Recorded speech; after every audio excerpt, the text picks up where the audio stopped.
sístole, luego viene otra diástole, pero ese volumen sistólico que llega a la aorta en cada sístole no se queda ahí, no se queda congelado ahí, ¿verdad?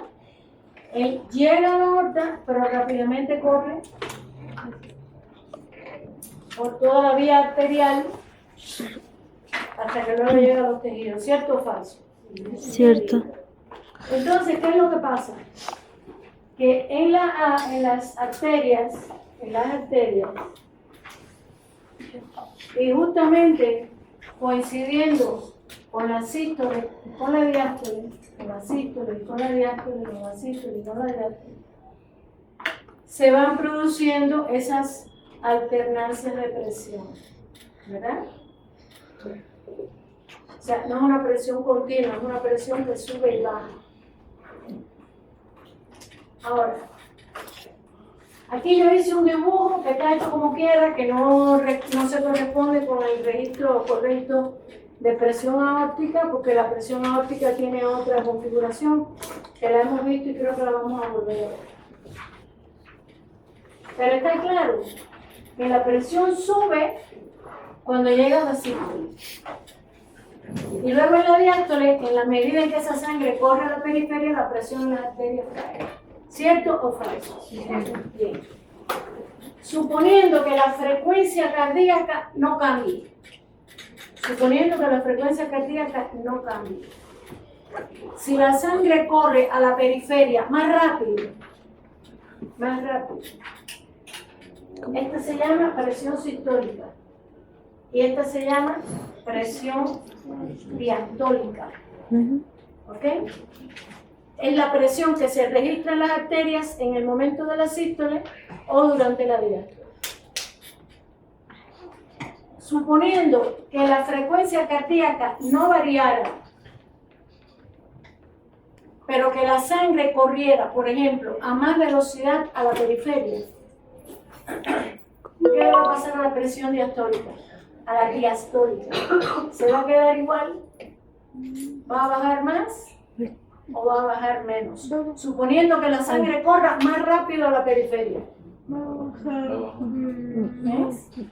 Dime, Manuel. Manuel dijo, baja más, ¿verdad?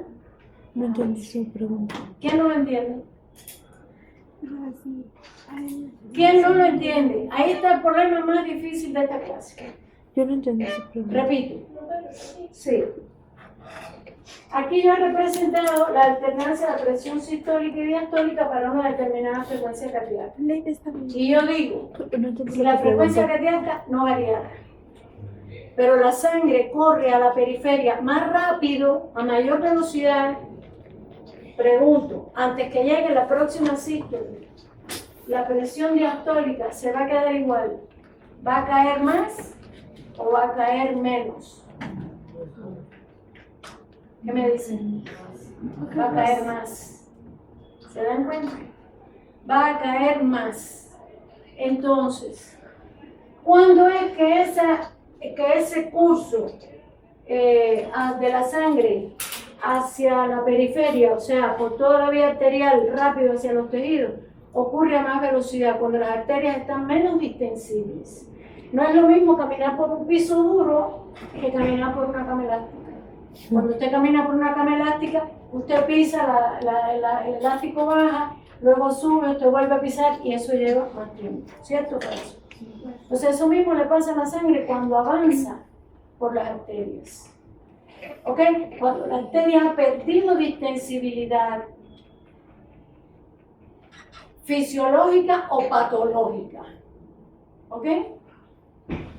Hay una alta probabilidad de que la presión diastólica caiga más. ¿Por qué? Porque como corre más rápido a la periferia, ella cae más antes que le llegue la próxima sístole, que vuelve a subir.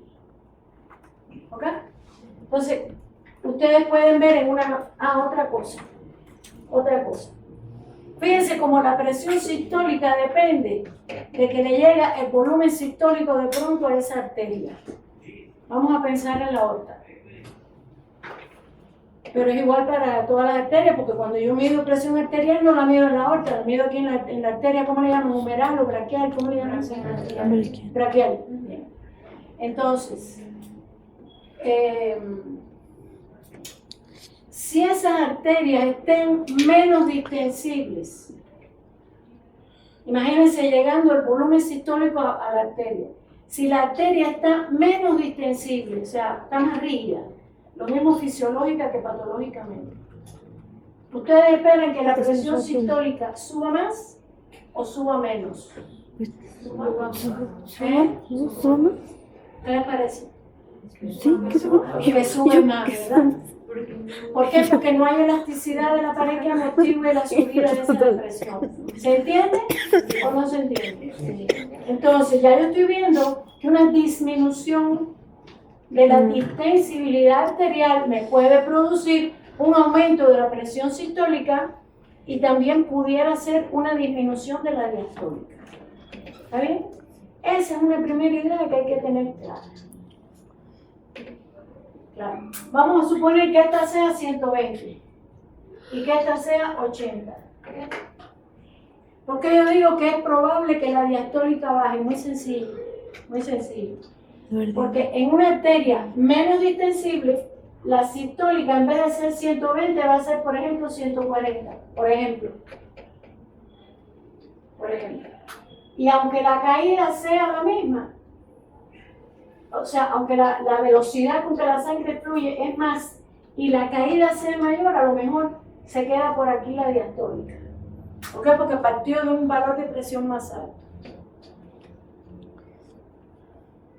Pero si esa sangre va muy rápido, muy rápido, muy rápido, pues a lo mejor la diastólica también disminuye. O sea que ella o se queda igual, más o menos, o disminuye. Entonces, la primera idea que hay que tener clara es qué le pasa a las presiones en las arterias cuando las arterias han perdido distensibilidad. Y está claro que la sistólica va a subir, porque cuando llega el volumen sistólico hay menos elasticidad arterial que amortigue esa subida de presión, por lo tanto la presión se dispara. Y luego, por la misma razón de mayor rigidez arterial, la sangre fluye muy rápido a la periferia y la diastólica tiende a bajar. Entonces, si esa idea está clara, yo puedo seguir dando la clase. ¿Está bien? Bien. Entonces, ¿de qué presiones estamos hablando aquí? Estamos hablando ahora de la diferencia entre la sistólica, entre la sistólica y la diastólica, y eso se llama presión diferencial. ¿Ven? La diferencia entre la sistólica y la diastólica se llama diferencial. Y el promedio entre la sistólica y la diastólica se llama presión arterial media. Nuestra querida presión arterial media, que hace rato que sabemos que es la que determina cómo fluye la sangre a los tejidos. ¿Está bien? ¿Cómo se llama, perdón? ¿Cómo? ¿Cómo se llama? Presión arterial media. Y la otra es diferencial. ¿Ok? Entonces estamos hablando de 4 conceptos de presión. Presión sistólica es la máxima presión que se registra en las arterias coincidiendo con la sístole ventricular. Presión diastólica, la mínima presión que se registra en las arterias coincidiendo con la diástole ventricular. Obviamente es un valor que se produce porque la sangre corre a la periferia, corre hacia los tejidos, ¿verdad? Y la presión entonces en las arterias cae hasta que le llega a la próxima sístole y vuelve a subir. ¿Ok? Esa es la consecuencia de tener una bomba intermitente. Que no es como la bomba de agua que te mete el chorro de agua contigo, con una sola presión. Este es intermitente. Bien. Presión sistólica, presión diastólica, presión diferencial y presión arterial media. Nos hemos preocupado mucho por la presión arterial media y hay que preocuparse por ella, porque ella es la que impulsa el flujo sanguíneo a todos los tejidos. Y cuando pensamos en coronaria y cerebral, nos damos cuenta que es sí o sí determinante de la vida. ¿Verdad? Bien. Pero la otra también es importante, la presión diferencial, porque puede haber una persona, por ejemplo, una persona que tenga presión sistólica de 160 milímetros de mercurio y presión diastólica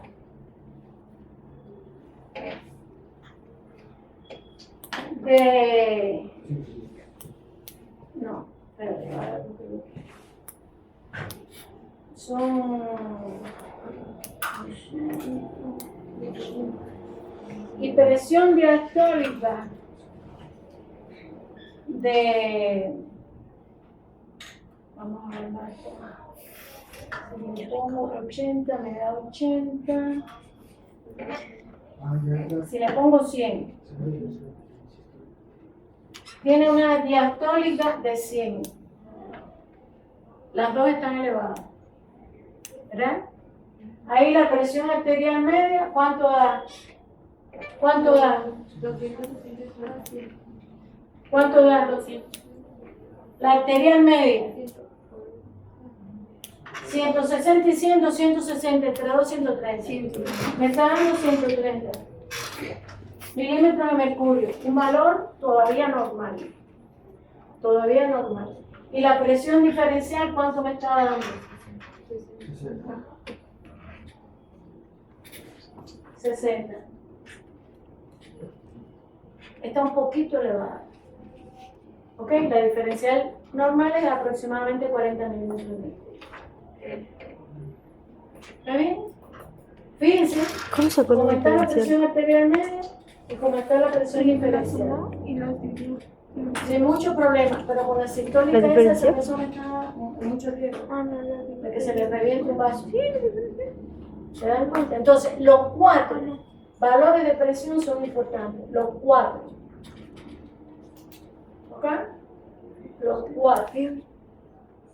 Bien. Esta, obviamente, está elevada ¿De dónde viene? porque la presión arterial media normal es de 100 milímetros de mercurio.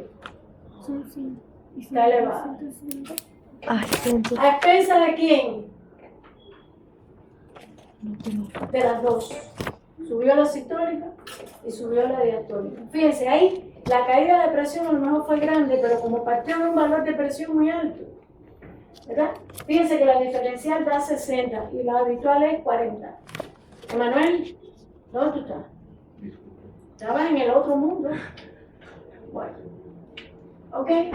Entonces, hasta aquí la idea clara de que son 4 presiones diferentes y las 4 son importantes. Miren, cuando la diferencial se abre mucho, y eso pasa, por ejemplo, en las personas arterioscleróticas, en que la sistólica la tienen muy alta y la diastólica la pueden tener bajita, el riesgo de accidente cerebrovascular es muy alto. Eso está demostrado. ¿Ok? Entonces es importante no solo la presión arterial media, sino también la presión diferencial. ¿Ok? Entonces, eso lo explico para que se entienda por qué hay que saber y por qué voy a preguntar presión diferencial. ¿Ok? Bueno, entonces,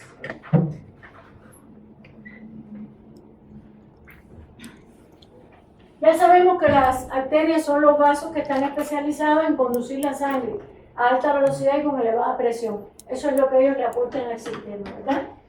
Ya sabemos que el bombeo cardíaco es en alternancia de sístoles y diástoles, y acabamos de ver cómo esa es la causa de que no tengamos una presión única en arteria, sino que tenemos una alternancia de presión que sube, presión que baja, presión sistólica y presión diastólica. Y en tercer lugar tenemos el hecho de que la presión arterial media es la que impulsa el flujo sanguíneo a los tejidos, ¿verdad? Y ella depende de las dos, como acabamos de ver. Entonces, no por gusto, en esta clase y en la otra, y creo que en la otra, vamos a ver el montón de mecanismos de control de la presión arterial que tenemos. ¿Está bien? Y si bien es importante el flujo sanguíneo a todos los tejidos, está claro que es de vida a muerte el flujo sanguíneo coronario y cerebral, ¿verdad? Ese sí no puede fallar ni un minuto. Bueno, esos son los objetivos de escribir los factores que influyen sobre la presión sistólica, la diastólica, la diferencial y la arterial media en diversas situaciones fisiológicas o no. Estuvimos viendo la importancia de la distensibilidad arterial sobre la presión sistólica y la presión diastólica. Vimos cómo Una persona con arteriosclerosis ha perdido distensibilidad arterial. Eso es fácil de entender. Está durmiendo. Eso es fácil de entender. Pero ahora quiero que me digan en qué situación fisiológica disminuye la distensibilidad arterial. ¿En qué? Sí, por espasmo del músculo liso, ¿verdad? ¿Quién produce eso? Una estimulación simpática. ¿Está bien? En una estimulación simpática que hay un efecto vasoconstrictor generalizado en las arterias, eso tiene como consecuencia que disminuye su distensibilidad y por lo tanto ayuda a que las dos presiones suban. ¿Está bien? O a que la sistólica suba y a lo mejor la diastólica baje. Depende, o se queda igual o baja. ¿Ok? Entonces, una situación patológica es arteriosclerosis, una situación fisiológica, estimulación simpática, que puede ser pura en un susto o puede ser mezclada con la autorregulación metabólica durante el ejercicio. ¿Verdad? Pero la autorregulación metabólica del flujo sanguíneo en el tejido muscular durante el ejercicio me va a cambiar la resistencia periférica, pero no me va a modificar la distensibilidad arterial disminuida por el efecto de la estimulación simpática. ¿Eso se entiende? Sí. Bueno, entonces en el sumario, aquí tenemos esta figura, creo que la hemos visto en otra ocasión, la alternancia de presión sistólica, representando con la línea negra la presión arterial media. Vemos cómo cae tremendamente esa presión en las arteriolas. Obviamente, si son los vasos de más resistencia, es lógico que ahí la presión caiga mucho, ¿verdad? Y luego, ya en los capilares y en el resto, casi prácticamente ven como en toda la circulación venosa, la presión arterial dependiente del bombeo ventricular es cero. Entonces, ¿cómo esa sangre retorna? Ya lo sabemos, ¿verdad? Presión media de llenado sistémico, dependiendo de la capacitancia vascular y del volumen de sangre. Valentina, ¿tú estás aquí? Bien. Entonces, ¿qué tenemos aquí? El valor de presión arterial media, presión sistólica y presión diastólica. Los sombreaditos del borde es que son gráficas experimentales y tienen cierta dispersión, ¿verdad? Pero bueno, ahí se ve bastante bien. Y esta gráfica lo que me muestra es cómo se modifica con la edad los valores de presión sistólica, diastólica y media. ¿Verdad? Vean ustedes cómo ya con las personas de más edad estas presiones tienden a subir y ahí se ven subiendo las dos, ahí se ven subiendo las dos, ¿verdad? Las tres, o sea, la sistólica, la diastólica y la presión arterial media. Fíjense, aquí es donde está la mayor. ¿Por qué sube la diastólica? Porque la sistólica está muy alta y si la diferencial es igual, entonces la diastólica se queda alta. ¿Se dan cuenta? ¿Bien? No quiero poner eso. Yo no entendí eso. Entonces, ahí la explicación de eso que están viendo ahí es porque hay una pérdida de distensibilidad arterial. Entonces es mayor flujo. Que explica ese comportamiento de la presión.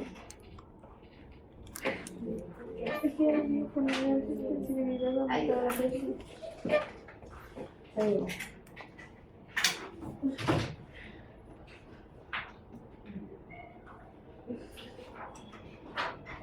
A ver, ¿podemos medir la presión arterial media? ¿La podemos medir? Pues, no, sí. Uno dice que sí, ¿quién dijo que no? ¿Quién dijo que no? ¿Alguien dijo que no? Pues no se puede medir. ¿Cómo vamos a medir la presión arterial media? Si ella es un promedio. ¿Qué te estoy diciendo? Sí, medimos la sistólica y la diastólica, pero no medimos la presión arterial media. La presión arterial media se calcula, igual que la diferencial, ¿verdad? Y por las técnicas que hay de medición de presión, podemos medir sistólica, con el método ocultatorio podemos medir diastólica, vamos a hacer una práctica de eso, ¿Qué estudias? Es que todo- Aquí lo está la mismo que velocidad de propagación de la onda de pulso, depende de la velocidad con que la sangre corre a la periferia, ¿verdad? Fíjense cómo aquí se ve, cómo la velocidad con que la onda, con que la propagación de la sangre ocurre en las ramas arteriales, va creciendo. ¿Qué será? Velocidad de propagación de la onda de pulso que depende de cómo va fluyendo la sangre. ¿Por qué será que es así y luego va aumentando según yo veo ahí? ¿Ok? Por la distensibilidad arterial. Iba a decir. Porque los vasos según se van dividiendo van siendo menos distensibles. Y por lo tanto la velocidad con que esa sangre corre es mayor. ¿Dónde se vuelve lenta? Antes de las venas. ¿Dónde es súper recontra lenta el flujo de sangre? En las arteriolas. ¿Verdad? Bueno, Porque entonces, la distensibilidad de la que estamos hablando, ¿de qué depende? De la estructura de la pared vascular, ¿verdad? Y del estado funcional de esa pared. Porque puede ser que estructuralmente esté bien, pero cuando está bajo la estimulación simpática, lo que tiene es un mayor tono del músculo liso vascular, ¿verdad? Que es lo que lo lleva a perder distensibilidad. Entonces, lo importante de la distensibilidad es su influencia sobre la presión que tiene la sangre en el interior de los vasos y acabamos de ver cómo la disminución de esa distensibilidad, como ocurre en la estimulación simpática, provoca un aumento de la presión sistólica y puede provocar una disminución de la diastólica. Bien. Entonces, ¿qué tenemos aquí? La misma figura que vimos, pero aquí tenemos ahora un trazado correcto de la curva de presión aórtica. ¿Por qué sé que es aórtica? Bueno, le quité la escala porque me molestaba por algo. Pero este valor es 80 y esto es 120. ¿Está bien? Entonces, la curva de presión pulmonar es muy parecida, pero en valores de presión más bajos. ¿Qué ven ahí? ¿Qué diferencia hay entre esta figura y la que yo dibujé al principio? Tiene dos diferencias. La que yo dibujé era así.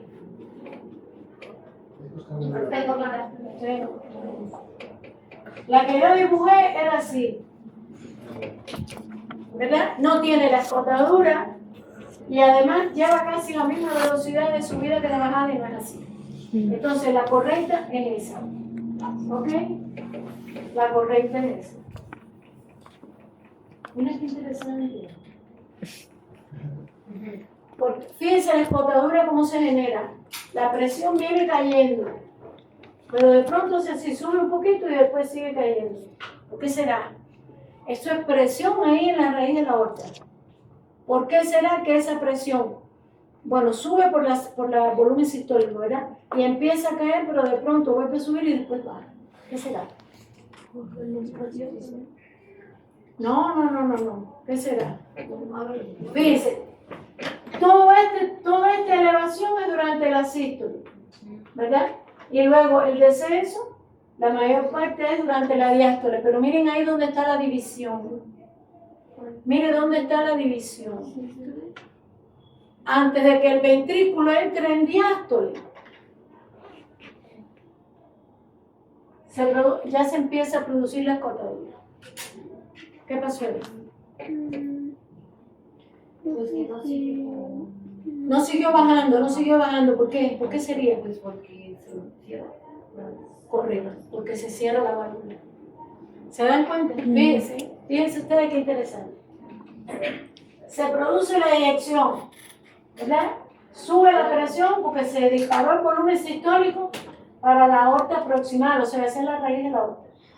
La presión subió y ella empezó a bajar, pero en cuanto ella empezó a bajar, ahí mismo se cerró la válvula aórtica, provoca un retroceso de la sangre instantáneo que hace que la presión suba un poquito, pero luego ella sigue corriendo a la periferia. Entonces, esta presencia de esa incisura es indicativo de que esa válvula está cerrando bien. De que está cerrando bien. ¿Ok? Porque cuando ella hace así que se cierra, que la sangre tiende a retroceder, eleva la presión, pero luego, claro, la sangre sigue a la periferia. ¿Ok? Entonces, hay que tener clara cuál es la causa de la escotadura en el registro de presión aórtica. Porque después tenemos que entender entonces cuándo es que se pierde, cuándo es que esa escotadura se pierde. ¿Ok? Entonces, factores que afectan la presión diferencial. Obviamente, el volumen sistólico, ¿verdad? No es lo mismo un volumen sistólico en reposo que me genera una presión sistólica de 120 milímetros de mercurio que un volumen sistólico durante el ejercicio que me puede generar una sistólica de 125, 130. ¿Ok? ¿Verdad? Si el ventrículo se contrae más intensamente, con más energía, genera más fuerza en la contracción, le mete más presión a la sangre en el ventrículo y la impulsa un mayor volumen sistólico. Por el contrario, si la contracción ventricular es débil, el volumen sistólico impulsado va a ser también menor. ¿Ok? Y la distensibilidad arterial. ¿Hay duda con alguna de estas dos variables? Entonces, de aquí en adelante, cada vez que me hablen de presión diferencial, yo tengo que pensar, ¿es el volumen sistólico, es la distensibilidad o son los dos? ¿Qué es lo que está cambiando? ¿Ok? Volumen sistólico y distensibilidad arterial. Cualquiera de los dos que cambie, va a cambiar la sistólica o la diastólica o ambas. ¿Ok? ¿De acuerdo? Y la diferencial es eso, la diferencia entre la sistólica y la diastólica. ¿De acuerdo? ¿Sí? Bueno, entonces está claro que la presencia de esta escotadura me está diciendo que en el momento en que transitamos de la sístole a la diástole y ocurre el cierre de la válvula aórtica, ella está cerrando bien y por eso cuando la sangre por inercia tiende a retroceder, sube un poquito la presión, pero luego vuelve a bajar. ¿Está bien? Bien. Entonces, vamos a seguir insistiendo sobre esto. Dice aquí, si disminuye la distensibilidad arterial. Aquí tenemos un ejemplo de que aumenta la presión, por ejemplo, la arteriosclerosis aumenta la presión sistólica. Fíjense, yo estoy representando así.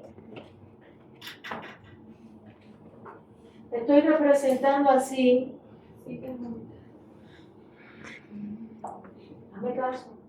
Así presión sistólica. Así presión diastólica. Y así presión diferencial. Con D minúscula. ¿Bien? Entonces, esta figura me está señalando aquí cómo en la arteriosclerosis, en que hay una disminución patológica de la distensibilidad arterial, este es el registro de presión aórtica. Vean cómo la sistólica se dispara. La diastólica quedó más o menos igual que la normal, pero vean ustedes cómo la diferencial aumentó. ¿Está bien? ¿Cuál fue la causa ahí del aumento de la presión diferencial? El aumento de la sistólica. ¿Verdad? Bien.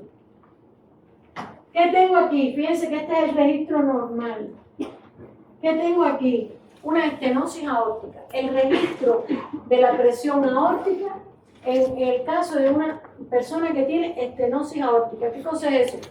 Que el agujerito de la válvula aórtica está muy cerrado. ¿Ok? Eso, además de producir un soplo, produce este efecto. ¿Qué le pasó ahí a la presión sistólica? Disminuyó. ¿Cuál fue la causa? Pues porque no pongo lo que tenía que poner por Porque el disminuyó el estrechamiento. volumen sistólico. Ujú. ¿Ok? Como está el agujerito estrechadito, aunque el ventrículo impulse, lo que sale del volumen sistólico está Es menos. disminuido. Y vean ustedes cómo eso me reduce la presión sistólica. ¿Qué le pasó ahí a la diferencial? ¿Cuál fue la causa de que disminuyera? Porque aquí la diferencial es nada más que esta. ¿Cuál fue la causa? Pues La disminución de la del- presión sistólica. Y la causa de la disminución de la presión sistólica fue la disminución del volumen sistólico. sistólico. ¿Qué le estará pasando ahí al volumen sistólico final? Hay que saber lo que es el volumen sistólico final. Pues sí, lo que Aumento. Aumentó. Recuerden entonces queda más. que volumen diastólico Ajá. final menos volumen sistólico es igual a volumen sistólico final. ¿Verdad? Esto es el máximo volumen. Esto es el máximo volumen que alcanzó ese ventrículo durante la diástole. Esto fue lo que impulsó y esto es lo que le quedó. Si este disminuye, esto es. ¿Está bien? ¿Qué le estará pasando ahí a la presión ventricular? A la presión dentro del ventrículo, que se está quedando con un ¿Aumenta? volumen sistólico final más grande. Aumenta. ¿Y qué le estará pasando a la presión en aurícula izquierda? Pues Aumenta. ¿Y qué le estará pasando a la presión en las venas pulmonares? Aumenta. ¿Qué estará pasando con la presión en los capilares pulmonares? Aumenta. ¿Está bien? Esa persona no tiene grafía para que tener un edema agudo del pulmón. ¿Ok? ¿Por qué? Porque si está aumentando la presión capilar, la probabilidad de que haya edema intersticial aumenta.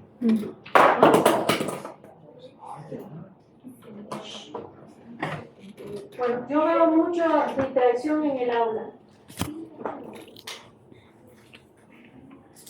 Y estamos metidos, pero metidos en la complejidad.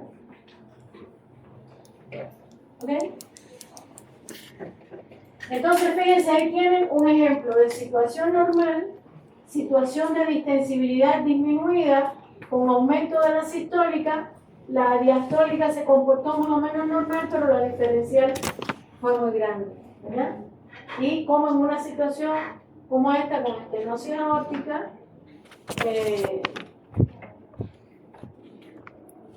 la presión diferencial disminuye por disminución de la sistólica. Ya está ahí. Bien, y aquí tenemos otro caso, que es la regurgitación aórtica. Ahí no es que el agujerito esté chiquitito, sino que la válvula está insuficiente. Miren esa figura. ¿Qué le ven de raro? Pues que está igual. No tiene la escotadura. ¿Se dan cuenta? Cuando la válvula hizo así que cerró y la sangre por inercia tendió a retroceder, en vez de chocar contra la válvula y aumentar la presión, se escapó para el ventrículo. ¿Se dan cuenta? Eso es lo que se llama regurgitación aórtica. Esto es por estenosis, aórtica y esto es por insuficiencia aórtica. ¿Está bien? ¿Cómo estará ahí? Miren esa figura. Es de las situaciones más complicadas. ¿Cómo estará ahí? Fíjense, yo veo ahí, yo digo, bueno, si hay regurgitación aórtica, debiera disminuir la presión sistólica, porque una parte del volumen sistólico que se impulsa está retrocediendo, ¿cierto o falso? Sí. Sin embargo, ¿cómo está ahí la presión sistólica? Pues Aumentada. Claro, eso es durante un tiempo. ¿Cómo está ahí la presión?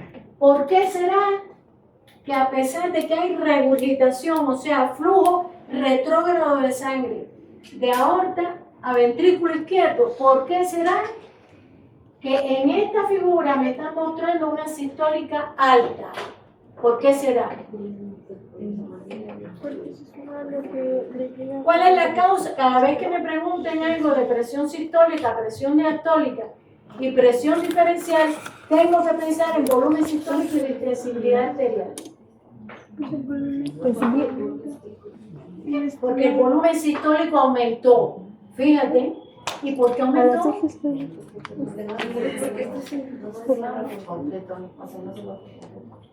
Pero ¿quién aumentó ese volumen sistólico si está retrocediendo sangre al ventrículo?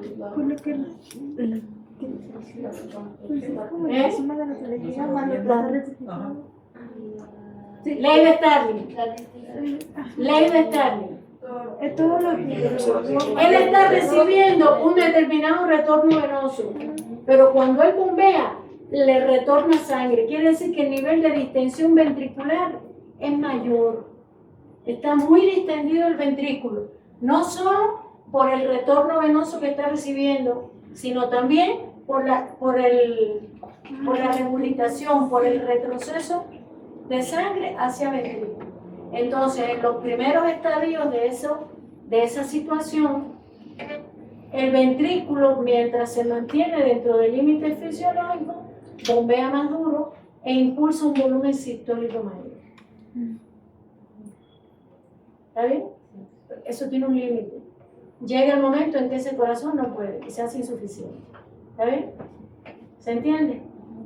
Entonces, a pesar de que hay regurgitación de sangre, yo veo que la presión sistólica se dispara. Y es justamente porque hay un mayor nivel de distensibilidad, de distensión ventricular, y por ley de Starling él bombea más duro dentro de un límite. Dentro de un límite. ¿Okay? Bueno, entonces, ¿y por qué será que cae tanto la diastólica? Porque ahí la veo bajísima. Fíjense que la normal, una diastólica normal es de 80, pero aquí anda por 40.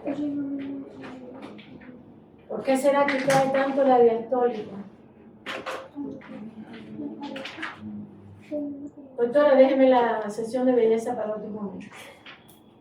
¿Por qué será que cae tanto la diastólica? Porque le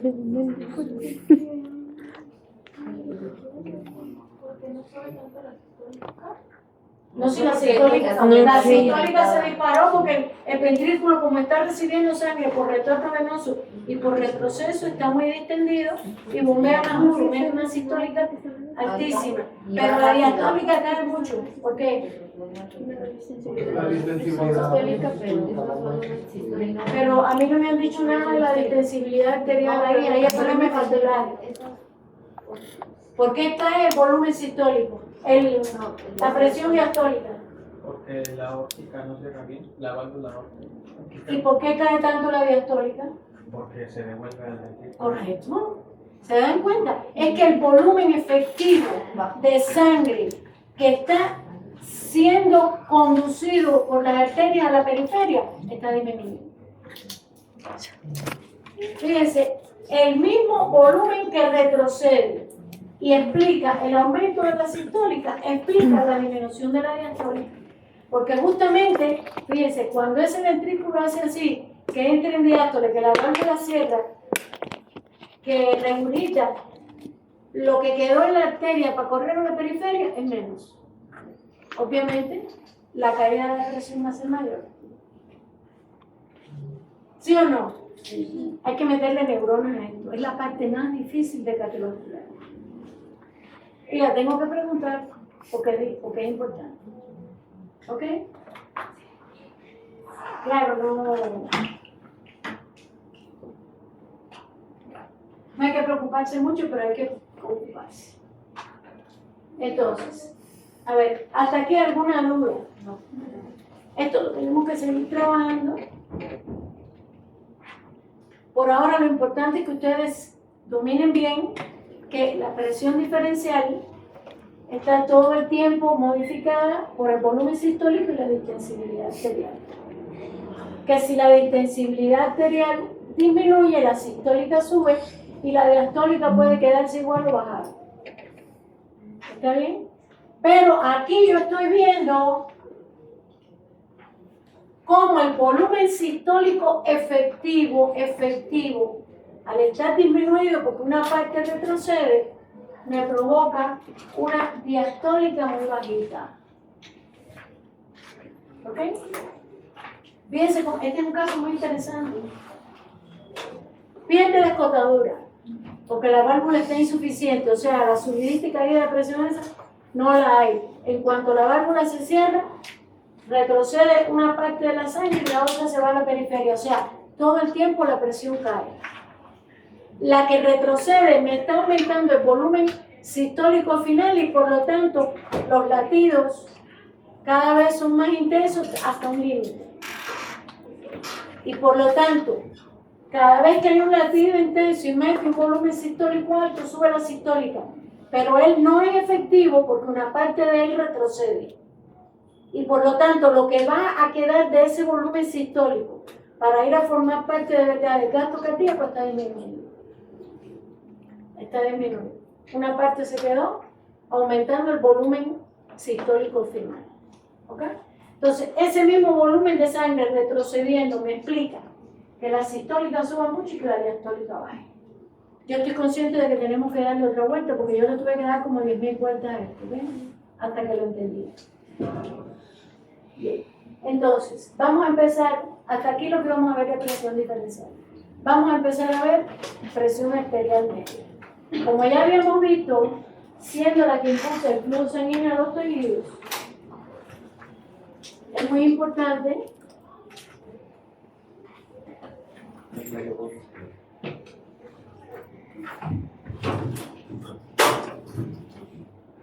y si bien la subida de presión arterial es peligrosa porque puede estallar un vaso sanguíneo, ¿verdad? Mucho más peligrosa es la caída severa de la presión arterial. ¿Ok? Entonces, ¿qué vamos a ver? Vamos a ver que hay un montón de mecanismos que regulan la presión arterial media, pero la mayoría de ellos regulan las caídas de la presión arterial media. ¿Ok? Entonces, ¿qué tipo de mecanismos tenemos? Tenemos mecanismos rápidos, mecanismos intermedios, mecanismos lentos y aparte vamos a estudiar un mecanismo hormonal que hice esta lámina para que todo el mundo esté claro de que solo se expresa cuando hay caída de la presión arterial media. Caída. Luego me canso de que me pongan a funcionar la renina, angiotensina y aldosterona con presión alta, cosa que no existe. ¿Ok? Entonces, este mecanismo hormonal, renina, angiotensina y aldosterona, es un mecanismo poderoso que nos ayuda a regular la caída severa de la presión arterial, porque si no cae mucho, tampoco funciona ese mecanismo. ¿Ok? Entonces, los mecanismos rápidos son mecanismos nerviosos. Entonces, vamos a hacer un pequeño experimento ahora. ¿Está bien? Nadie se me mueva. Todo el mundo se quita el teléfono ese ahí porque se te va a caer ahora. Se me quitan todo lo que tengan delante y cuando yo les avise, se van a poner súbitamente de pie. Primero, tómense el pulso. Mírense el pulso en 15 segundos, multiplican por 4 y anotan así. No, nada, ya no te va a salir el experimento. Ya no te va a salir el experimento. Fíjense que hay que saber cumplir indicaciones, ¿verdad? Yo dije no se muevan. 15 segundos, tómense el pulso. Así. 15 deditos. Lo multiplican por 4 y lo anotan.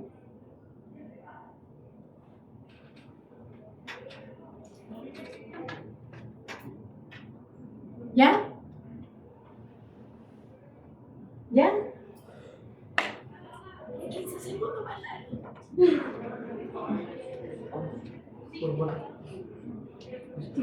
Claro, porque conmigo tú tienes 60 segundos. 15 segundos.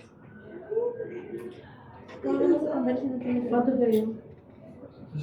¿Cómo le vas a pasar 68?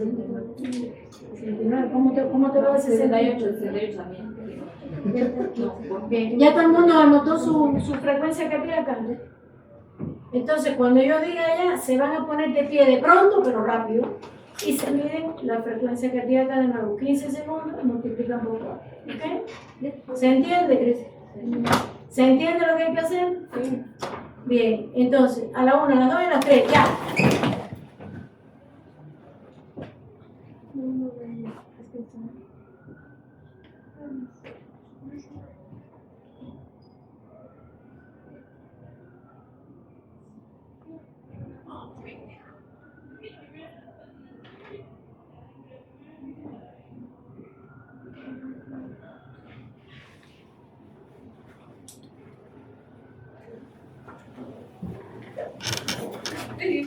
¿Cuánto te dio la primera? 68. ¿Y la segunda? 88. ¿La primera cuánto te dio? La primera 78, la segunda 78. ¿La primera? 38. ¿Y la segunda? ¿La primera? ¿Y la segunda? Por ahí atrás, en serio, ¿la primera cuánto te La dio? segunda me dio 65. 65, no sé cómo, multiplicando por 4 te va a 68, perdón. ¿Y la segunda? La segunda me dio. No lo he sacado. ¿Cuánto te dio lo que contaste?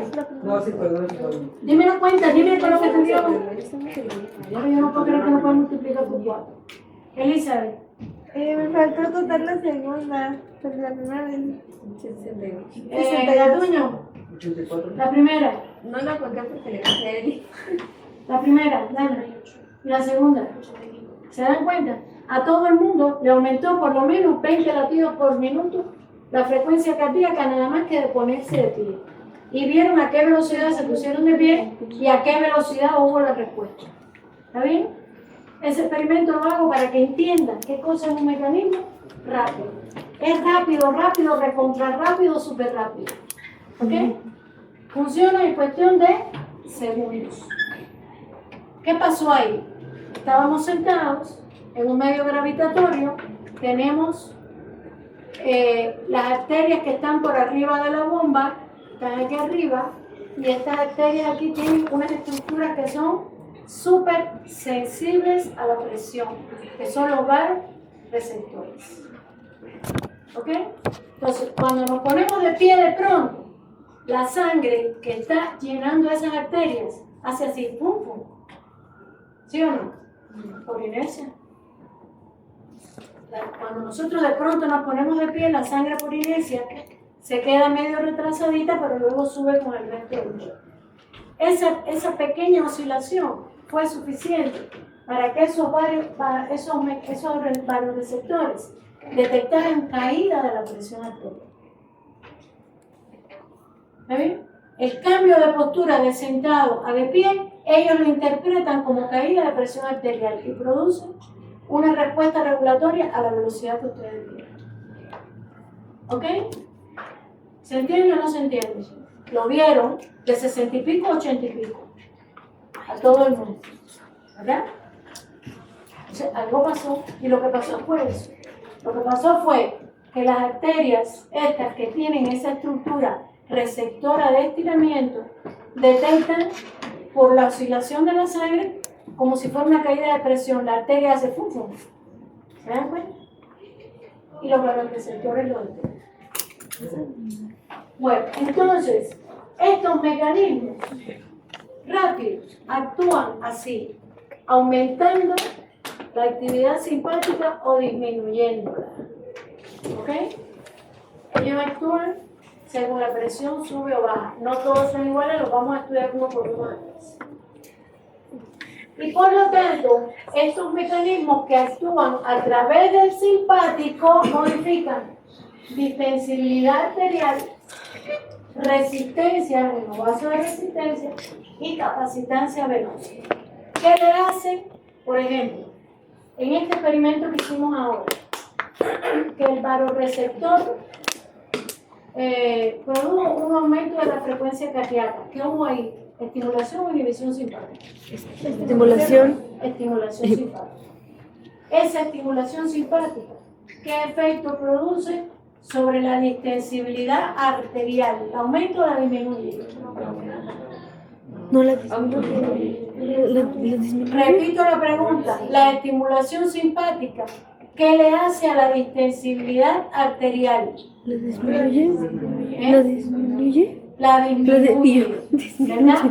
La estimulación simpática tiene un efecto constrictor, aumenta el tono del músculo liso y por lo tanto la distensibilidad arterial disminuye. ¿Qué le hace a la resistencia? Aumenta, ¿verdad? Sobre los vasos de resistencia, el mismo efecto constrictor aumenta.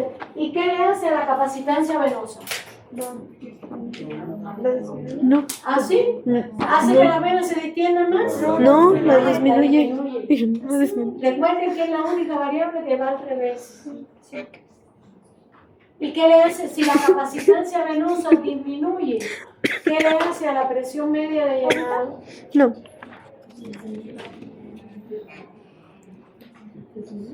Una disminución de la capacitancia venosa, ¿qué le hace a la presión media de llenado? ¿Cómo que la disminuye? Si las venas se constriñen, la presión de llenado baja, la presión de llenado sube. ¿Está bien? Entonces, ahora mismo a ustedes, ¿qué les pasó? Se le disminuyó la distensibilidad arterial. ¿Qué le habrá pasado a la presión sistólica? A ver, ¿de nuevo? ¿Qué ¿Está pregunta? bien? La distensibilidad arterial disminuyó con aumento de la presión sistólica, la resistencia aumentó y la capacitancia venosa disminuyó con aumento de la presión media de llenado.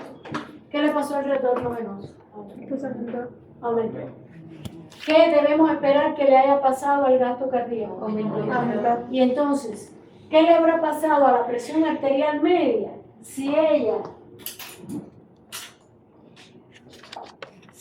depende del gasto cardíaco y de la resistencia periférica total? Eso aumenta. Aumentó. Porque están aumentando los dos. Aumenta el gasto por aumento del retorno y aumento de la resistencia por el mismo efecto de la estimulación simpática. ¿Está bien? Esto no tiene truco. No tiene truco. Hay que entender bien que la estimulación simpática produce una respuesta constrictora que tiene implicaciones sobre la distensibilidad arterial, la resistencia y la capacitancia venosa. La capacitancia venosa, porque también disminuye la distensibilidad venosa y por lo tanto disminuye la capacitancia. ¿Ok? Fíjense que estamos arrastrando lo del parcial anterior. Bueno, entonces, la goma es más obediente que el lápiz. Los mecanismos, fíjense ustedes, los mecanismos rápidos actúan provocando toda esta modificación. Los mecanismos intermedios, ¿cómo actúan? Modifican la presión media de llenado sistémico. ¿Cómo lo hacen? Modificando la volemia o modificando la capacitancia vascular. ¿Está bien? Después vamos a entender por qué. ¿Ok? Pero fíjense cómo los mecanismos intermedios que operan en un plazo de minutos a horas, o sea, logran su efectividad en un plazo de minutos a horas, pues lo que hacen es modificar o volemia o capacitancia del sistema vascular. Y por último, los mecanismos lentos o el mecanismo lento renal modifica la diuresis, por lo tanto modifica la cantidad de agua corporal total, modifica el volumen de líquido extracelular, modifica la volemia y modifica la presión media de llenado. ¿Cómo lo hace? Orinando más o reteniendo más líquido. Se supone que seguimos ingiriendo agua. ¿Ahí? Entonces, ¿de qué depende el volumen total de agua que tenemos en el cuerpo? Del equilibrio entre lo que ingresa y lo que se pierde. ¿Verdad? Perdemos agua de muchas maneras. Perdemos agua por evaporación. Por ejemplo, yo todo el tiempo estoy evaporando mucho porque estoy hablando, ¿verdad? Pero se pierde por evaporación por la piel. Ustedes se ponen, por ejemplo, una capa impermeable y se les moja por dentro. ¿De dónde salió esa agua? Evaporación, por lo que sin sudar. La otra es el sudor. O sea, hay varias vías de pérdida de líquido en el organismo y la grandotota es por la vía urinaria, ¿verdad? Por la vía urinaria. ¿Y por dónde no entra el agua al coco? Por la entrada de agua al organismo subioral, ¿verdad? Ya sea con agua propiamente, con alguna otra bebida o con el agua que contienen los alimentos también. ¿Ok? Entonces, ¿cómo actúa el mecanismo lento? El mecanismo renal de control de volumen de líquido extracelular. Suponiendo que tenemos una entrada constante, ese mecanismo actúa regulando volemia según provoque mayor o menor excreción de líquido por vía urinaria. ¿Bien? ¿Hasta aquí alguna pregunta? Entonces, esta lámina lo que busca es que todo el mundo entienda que son diversos mecanismos y que operan de diversa manera. ¿Ok? El segundo paso es ver cuáles actúan cuando la presión sube y cuáles actúan cuando la presión baja. Eso hay que tenerlo claro también. Entonces, ¿cuáles son los mecanismos rápidos? El reflejo baroreceptor, que funciona, Fernanda, lo mismo para presiones que suben que para presiones que bajan. ¿Está bien? El baroreceptor es un receptor de estiramiento que está pegadito a las paredes arteriales. Cuando la presión en la arteria sube, que distiende la arteria, él se estira y dispara más potenciales de acción. Cuando la presión en la arteria baja, la arteria se retrae, el baroreceptor se estira menos y dispara menos potenciales de acción. ¿Eso se entiende? Receptor de estiramiento, pegadito a la pared arterial. Si la presión sube y estira la pared, él se estira y dispara más potenciales de acción. Si la presión en la arteria baja, la pared de la arteria se retrae. Claro, estoy hablando de una arteria elástica, de una arteria que se deja estirar y retraer. ¿Está bien? Sí. Cuando la presión en la arteria cae, por ejemplo, ¿qué pasó con ustedes ahora? Cuando ustedes se pusieron de pie de pronto, que la sangre hizo fum fum, la arteria hizo fum fum. Y el baroreceptor detectó ese menor estiramiento y disparó menos potenciales de acción. Menos potenciales de acción. ¿Y cómo fue que dio estimulación simpática? Ahí hay una pregunta, ¿eh? ¿Está bien? Vamos a ver usted. ¿Eso quedó claro? Sí. Ahí hay un punto de confusión siempre. Los baroreceptores, si la arteria se estira, ellos disparan más potenciales de acción. Si la arteria se retrae, ellos disparan menos potenciales de acción. ¿Está bien? Son receptores de estiramiento. Y responden lo mismo para presiones que suben que para presiones que bajan. ¿Qué importancia tiene el baroreceptor? Es el que nos permite estar todo el tiempo cambiando de postura. Porque ustedes vieron a qué velocidad funciona. Y ustedes se pueden estar sentados y ponerse de pie y no pasa nada. ¿Y por qué no pasa nada? Porque cuando se ponen de pie ya tienen una estimulación simpática que impide que esa sangre de verdad caiga. ¿Ok? Y aunque ustedes estén en medio gravitatorio, la respuesta es muy clara. ¿Cuándo falla el baroreceptor? ¿Cuándo falla? ¿Qué condición se tiene que dar para que el baroreceptor falle? Dilo. No te oigo, Dana. Pero en una hipertensión, ¿por qué? Fíjate, voy a repetir la pregunta. Ya vimos que es un receptor de estiramiento. Cuando no se estira bien la arteria, yo no te digo que en la hipertensión sea falso. Lo que pasa es que no es o sea, es por algo que está pasando en la hipertensión que no lo vamos a estudiar. ¿Ok? Lo que tenemos que entender bien ahora es que si él es un receptor de estiramiento, él falla cuando la arteria ya no se deja estirar y retraer. ¿Está bien? Porque a los viejitos cuando están acostados hay que sentarlos despacio, que no se les olvide porque se les caen. Hay que sentarlos despacio y luego que se pongan de pie despacio. Porque han perdido la intensividad arterial esas arterias están más rígidas y el vasoreceptor ya no responde a la velocidad que le respondió a ustedes. A mí todavía no responde. Todavía. Pero yo me cuido mucho por aquí. Por eso dejé de comer aquí porque me puse así. Tengo que bajar un montón de kilos y todavía me falta mucho. ¿Ok? O sea, para que el vasoreceptor deje de funcionar, tiene que dejar de funcionar lo que a él lo activa, que es el estiramiento y la retracción. Receptor de estiramiento. Bien. Ahora, el reflejo quimio-receptor es el otro que actúa súper rapidísimo. Pero, Emanuel, te sigo viendo distraído, dormido. Bueno, yo estoy en una clase muy complicada. ¿Está bien? Entonces, ahora miren cómo el quimio-receptor nada más que se activa para presiones que caen. ¿Por qué? Porque el quimio-receptor, como su nombre me lo indica, es un receptor químico. Él ni se entera si la arteria se estira o se retrae, él ni se entera. De lo que él se entera es del nivel de oxigenación que él está recibiendo. Él como tejido. ¿Está bien?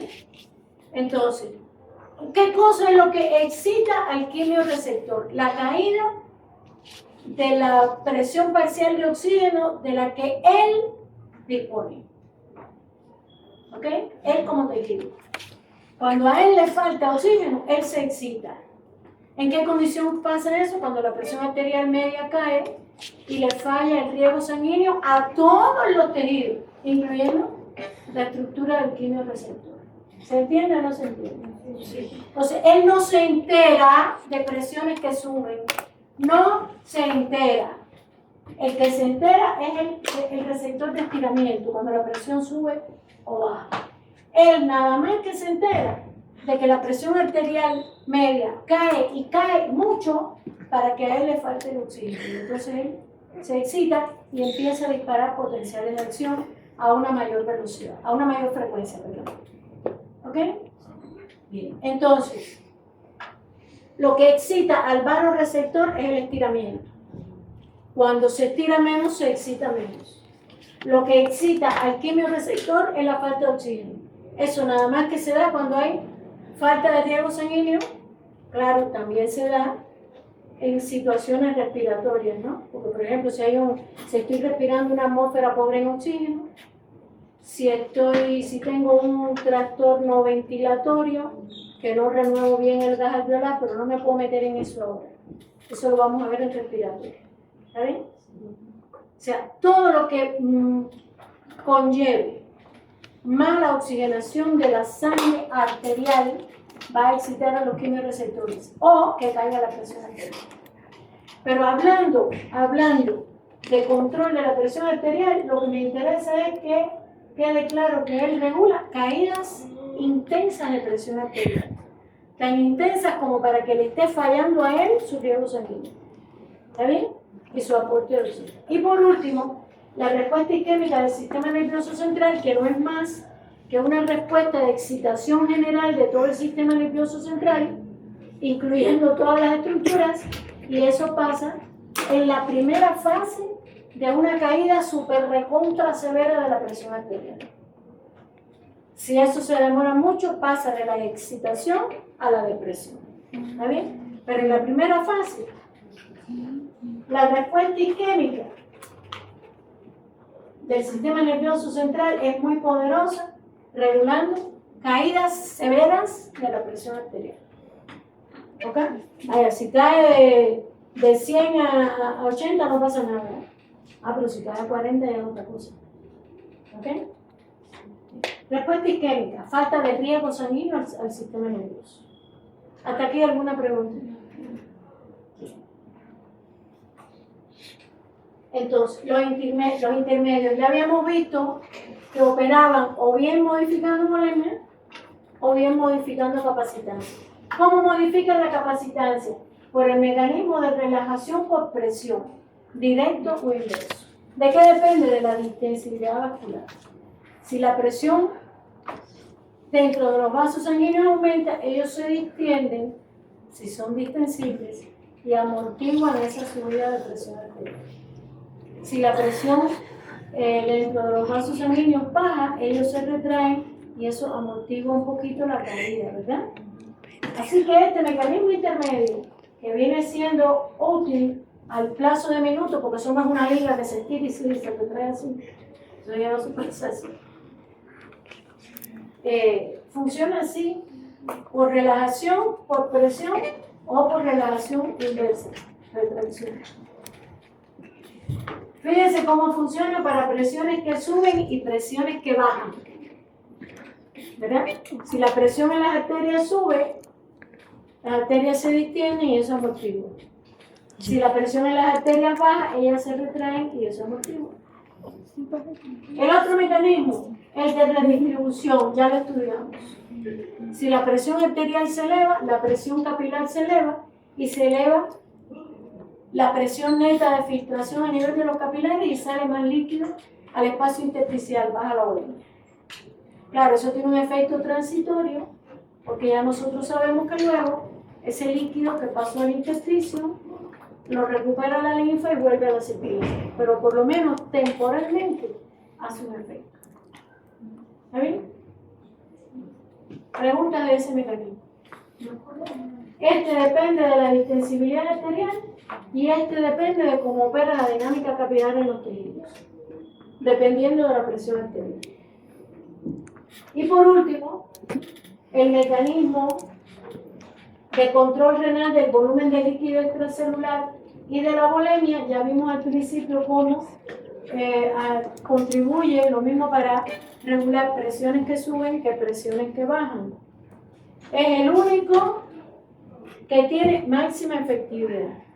O sea, dejamos de orinar hasta la última gotica para conservar líquido o producimos hasta la última gotica de orina para eliminar líquido, hasta que él regula totalmente la presión. Eso en riñones que funcionan bien, obviamente. Cuando los riñones fallan, entonces son causa de hipertensión arterial. ¿Ok? Perdemos el mecanismo más poderoso de control de la presión. Y a él se le suma el mecanismo de renina, angiotensina, aldosterona, ADH, pero solo cuando estamos hablando de caídas severas de la presión arterial. ¿Ok? Bueno. Les voy a dar 5 minutos por lo veo fundido.